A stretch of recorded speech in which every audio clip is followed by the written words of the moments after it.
guys, Hai. hari ini gue dan Firda bakal ngobrol-ngobrol dengan tema yang spesial nih.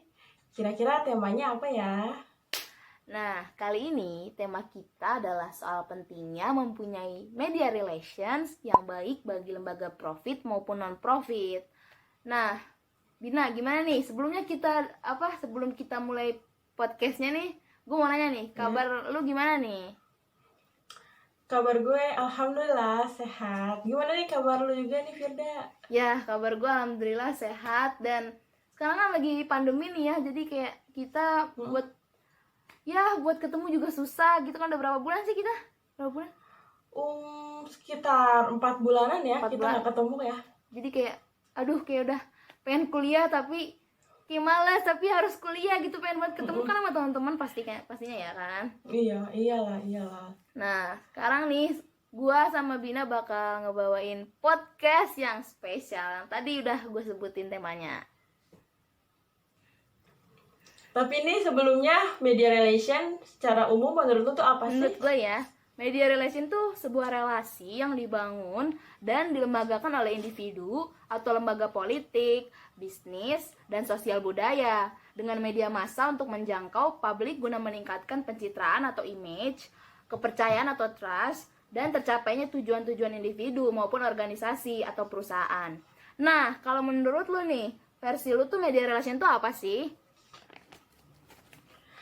Kalau menurut gue sih, media relation itu adalah aktivitas menjalin hubungan dengan media massa guna memperoleh publisitas, pemberitaan, atau liputan media seluas mungkin. Kan saat ini lembaga atau perusahaan banyak menggunakan media relation nih untuk membangun relasi atau bekerja sama dengan perusahaan lain. Bisa bayangin gak sih kalau suatu perusahaan gak ada media relationnya? Yang pasti sih suatu perusahaan bakal berjalan, namun tidak efektif. Karena pada dasarnya tujuan dari media relation ini sendiri adalah untuk meningkatkan reputasi perusahaan atau lembaga. Oh, jadi secara nggak langsung nih media relation berperan dan berpengaruh besar ya bagi suatu perusahaan atau lembaga. Betul banget, Fir. Pastikan suatu perusahaan bergerak dalam bidang dan jenis yang berbeda. Nah, sekarang banyak banget nih perusahaan yang bergerak di bidang brand suatu produk, baik makanan ataupun minuman. Lalu di bagian perusahaan yang bergerak di bidang tekstil dan masih banyak lagi. Berarti yang lu sebutin tadi itu masuk ke dalam jenis perusahaan atau lembaga profit? Oh, jenis lembaga profit dan non-profit. Tapi gue masih sedikit bingung nih, apa sih yang ngebedain antara lembaga profit dan juga non-profit? Gini, Fir. Gue jelasin dulu pengertian dari lembaga profit. Lembaga profit itu sendiri adalah suatu proses kerjasama kelompok orang untuk mencapai tujuan bersama, yaitu untuk menghasilkan laba atau material.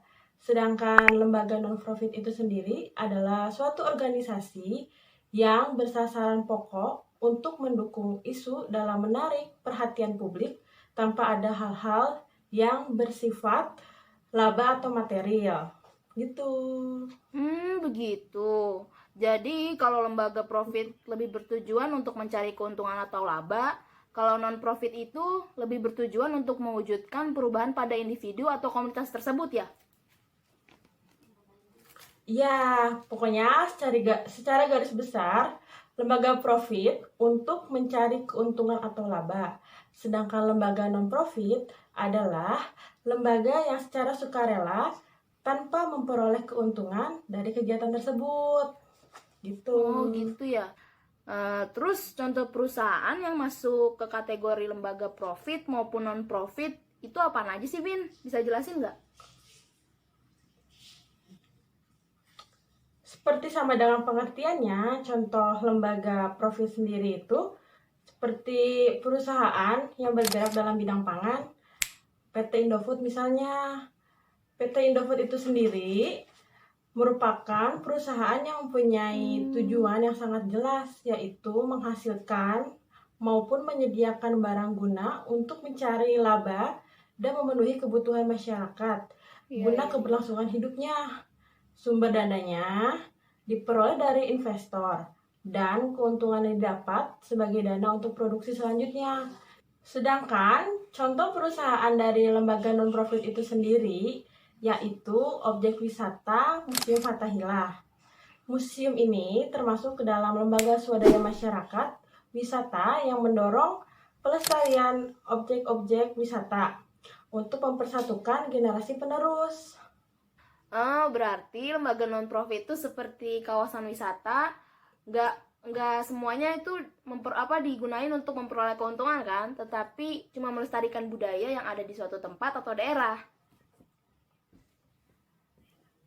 Betul banget, sekaligus untuk mengedukasi dan menambah ilmu pengetahuan bagi masyarakat secara luas. Tapi kenapa media relation itu berhubungan dengan kedua jenis lembaga tersebut? Apa mungkin karena media relation sebagai penghubung media, komunikasi yang terjadi jika ada kerjasama antara kedua belah pihak perusahaan melalui public relations? Nah, iya. Terus, secara nggak langsung, media relation dan public relation itu saling berkesinambungan.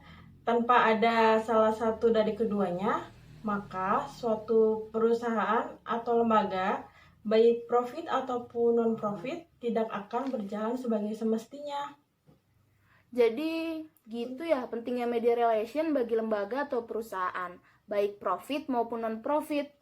Makin nambah pengetahuan kita nih soal media relations. Iya nih Fir, jadi menambah informasi tentang media relations secara luas. Dan terima kasih banget nih buat Sabrina yang udah mau diskusi santai dengan tema yang spesial banget tentunya. Iya, sama-sama. Terima kasih kembali juga buat Firda. Untuk kalian semua, semoga video ini bermanfaat ya. Dan tentunya kalian bisa mengambil hal yang positif dari video kita berdua. Dan mohon maaf banget nih apabila ada kesalahan kata dari kita berdua. Oke, sekian. Gue Sabrina dan gue Firda. Jaga kesehatan selalu ya guys. Kita pamit undur diri. Bye-bye.